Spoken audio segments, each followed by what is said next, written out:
Jadi menteri-menteri yang ada, menurut analisa pribadi saya, itu adalah semacam kuda Troya, masuk ke dalam untuk menyiapkan, menjadikan sang pangeran menjadi orang nomor satu. Entah gimana caranya.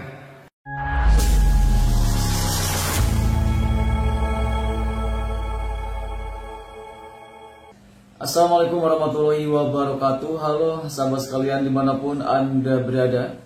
Kali ini Gatot Nurmantio membongkar sebuah kode rahasia orangnya Jokowi yang mungkin ini bisa menjadi penyebab Prabowo Subianto tidak akan mampu menjabat sebagai presiden di Indonesia selama 5 tahun. Nah, apakah ini benar? Kita simak saja apa yang disampaikan oleh Pak Gatot Nurmantio selengkapnya dalam video berikut ini. Kalau untuk mengoreksi pemerintahan saya tidak berani. Karena saya jabatan tertinggi saya adalah hanya Panglima TNI. Belum pernah jadi presiden. Ya kan?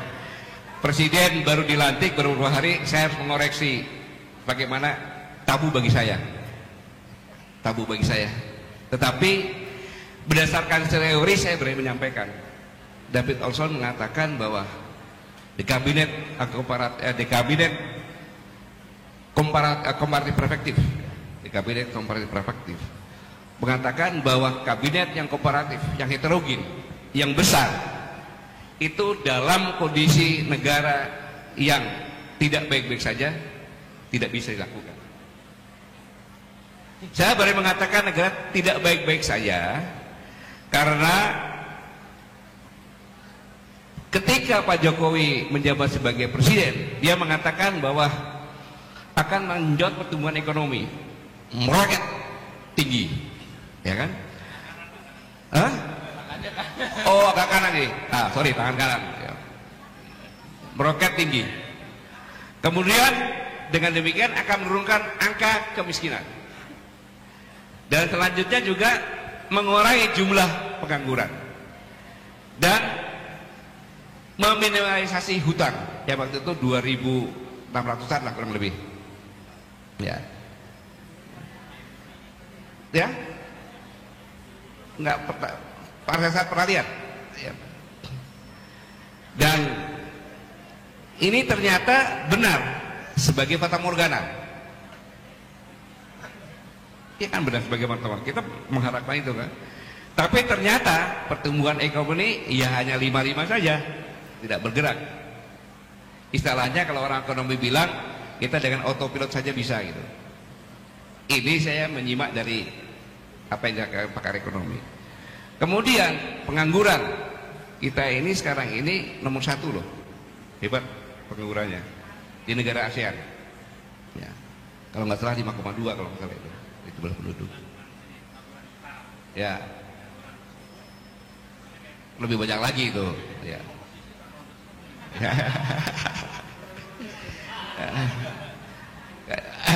Kemudian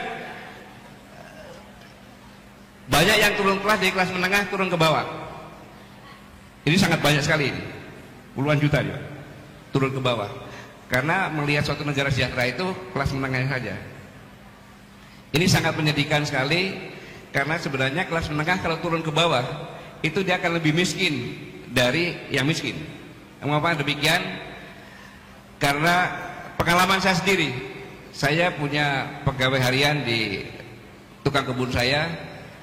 Dia mengundang saya untuk menghadiri pernikahan anaknya. Dengan bangga, Pak, anak saya dapat orang Pak, udah kerja, sudah kredit rumah, kredit mobil. Wah, alhamdulillah. Wah, pekerjaan harian kan? Datang. Baru 2 bulan saya pinjam uang, Pak. Loh, kenapa aku pinjam uang? Untuk kontrak rumah. Kenapa kontrak rumah? Kan katanya beli rumah.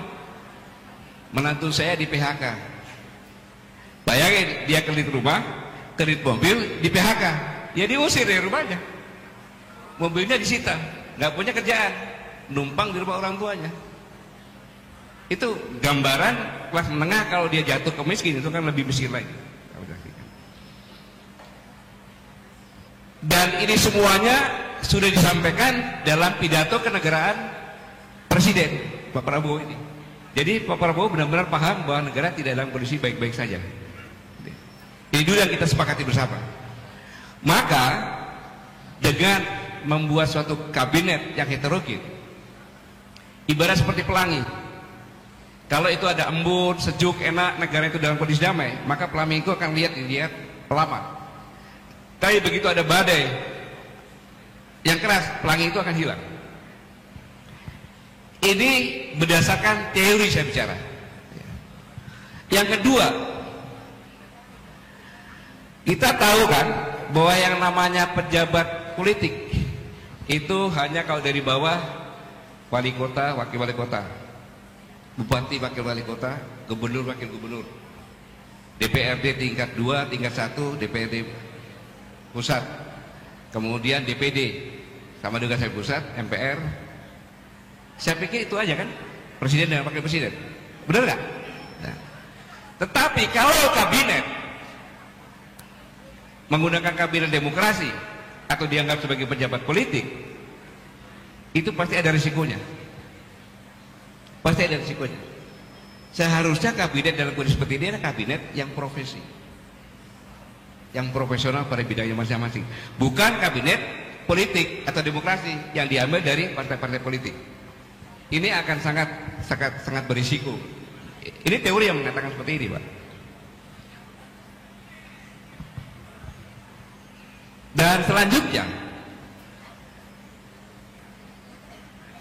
selanjutnya kalau kabinet yang heterogen berdasarkan teori tadi, itu akan melahirkan friksi-friksi, habis itu ke depan bisa melahirkan politbiro, organisasi dalam organisasi. Friksi ini sudah terlihat.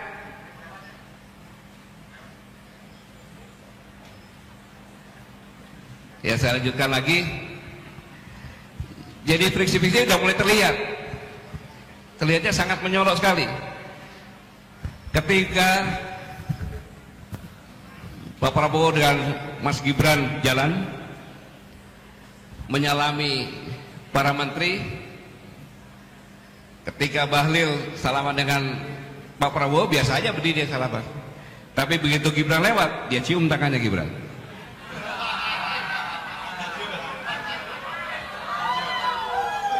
Kalau saya melihat ini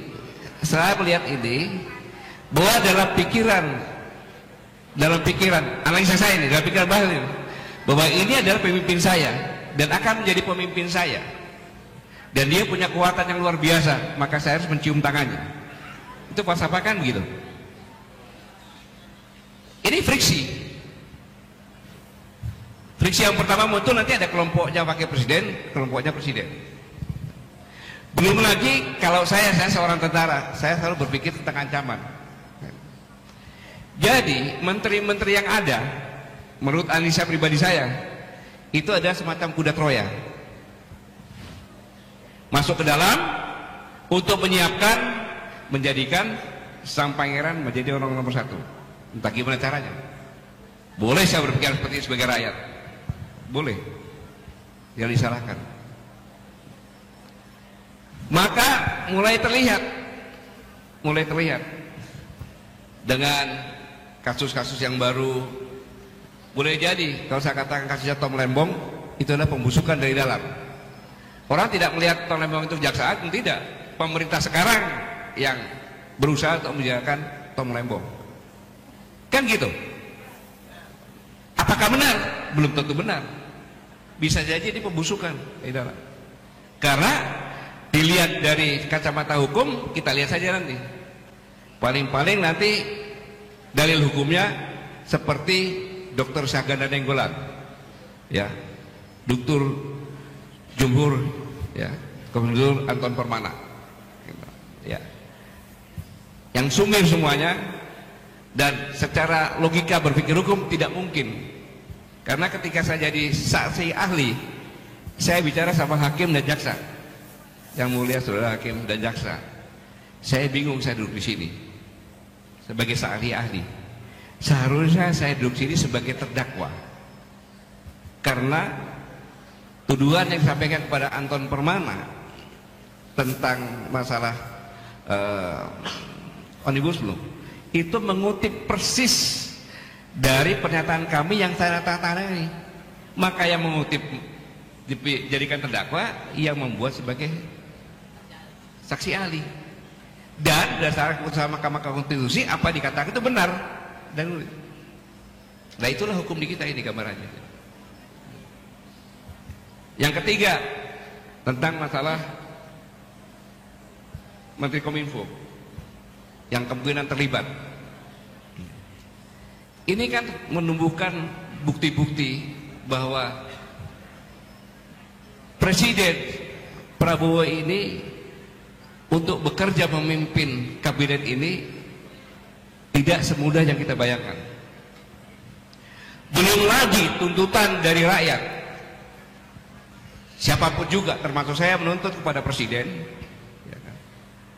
bahwa buktikan siapa sebenarnya yang pemilik akun yang bisa dipertanggungjawabkan kubu Fafa. Apapun katakan Profesor Jimli bilang begana begini, tapi kalau saya sebagai rakyat, saya punya Presiden Pak Prabowo, seorang yang saya banggakan, kemudian di dalam akun itu dikatakan sebagai seperti binatang yang makanannya kroco. Kroco itu adalah anak semut, telur semut itu, seperti binatang tergiling. Saya tidak terima. Saya menunggu sampai benar-benar ada kepastian secara hukum. Kalau pengamat nggak dipakai gitu, tidak bisa membuat keputusan hukuman kan gitu. Tapi harus secara hukum. Dan itu mudah. Dalam forum ini saya mengingatkan, apabila itu tidak bisa diungkap, maka jangan heran kalau orang takut menabung di bank. ATM kita, bank kita bisa diambil alih rekeningnya oleh hacker-hacker. Nah itu bukan pekerjaan yang susah. Karena tidak bisa ungkap suatu saat kalau rekening kita tiba-tiba nol, hilang, saya tidak ngambil, terus bank tidak bisa mencari, pasti nggak bisa mencari, mau akun gampang kayak itu nggak bisa dicari. Ini merupakan beban kerja juga bagi pemerintah yang sekarang ini. Satu sisi tadi saya katakan, apalagi sudah diuraikan dengan host tadi, bahwa sesuai dengan organisasi kan seharusnya kan kita membentuk organisasi, tujuannya apa, dibuat strukturnya, baru diisi dengan orang-orang sesuai dengan struktur itu untuk tugas masing-masing kan gitu. Inilah yang saya sampaikan bahwa kondisi seperti ini. Kemudian ancaman yang paling nyata yang kedua adalah di akhir jabatan. Pada tahun 2030 kita bonus demografi yang banyaknya itu 2 kali lipat dengan non produktif. 2 kali lipat. Saya ulangi, bonus demografi kita ini adalah jumlahnya 2 kali lipat dari non produktif, yang produktif. Artinya apa? Artinya disitulah kita bisa melihat bangsa ini akan jatuh ke jurang sungguh-sungguh atau akan meroket. Karena apabila pemerintah ini tidak bisa menyiapkan lapangan kerja yang kurang lebih sekitar 50 jutaan, itu 50 juta orang ini akan menjadi tanggungan pemerintah karena nggak punya kerjaan, termasuk yang non produktif yang 25 juta. Mau jadi apa negara ini? Makanya ketika Sritek dipalitkan, perintah dari Presiden segera, karena kalau itu kita sudah 50 tambah 20 udah 70 ribu lagi yang nganggur. Ini gambaran tentang kondisi ke depan, bagaimana kita melihat 100 hari ke depan. Kerikil-kerikil, badai-badai dan sebagainya siap menghadang terus. Dan secara psikologis sebagian orang mengharapkan Pak Prabowo cepat jatuh. Ini nyata loh. Agar wakil presiden bisa naik kan gitu. Nah, kira-kira ini yang bisa saya sampaikan. Tidak ada alternatif bagi kita. Forum seperti ini adalah bagus. Forum akan melihat semuanya, dan saya yakin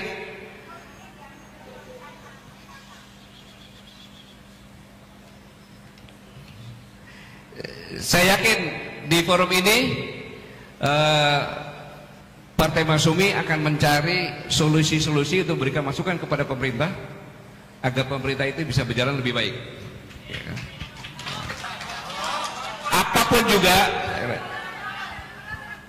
apapun juga, ya saya ulangi, apapun juga, bahwa kita sekarang ini sudah diputuskan secara hukum bahwa kita mempunyai presiden.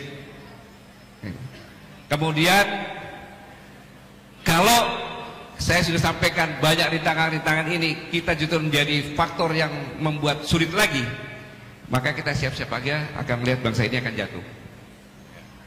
Tetapi kita mengamati dengan seksama, ada batas waktunya tentunya. Ada batas waktunya tentunya. Apabila batas waktu yang tertentu ini tidak makin baik, maka kita harus bersuara menyampaikan solusi-solusi yang terbaik. Jadi sekarang ini saya yakin kita memberikan mempelajari semuanya untuk memberikan solusi yang terbaik untuk mendukung pemerintahan ini dengan batas waktu tertentu. Kalau batas waktu tertentu ada indikasi bangsa ini akan hancur, tidak mungkin kita akan tinggal diam saja. Ya, kita akan berikan masukan-masukan secara struktural, kemudian dengan solusi-solusi yang ada. Saya pikir ini tujuannya kita diskusi di sini, dan saya tidak bisa memberikan yang lebih lagi. Karena yang pertama adalah kabinet ini heterogen, sedangkan negara tidak bersih baik-baik saja. Dan kabinet ini adalah kabinet demokrasi, bukan kabinet profesi.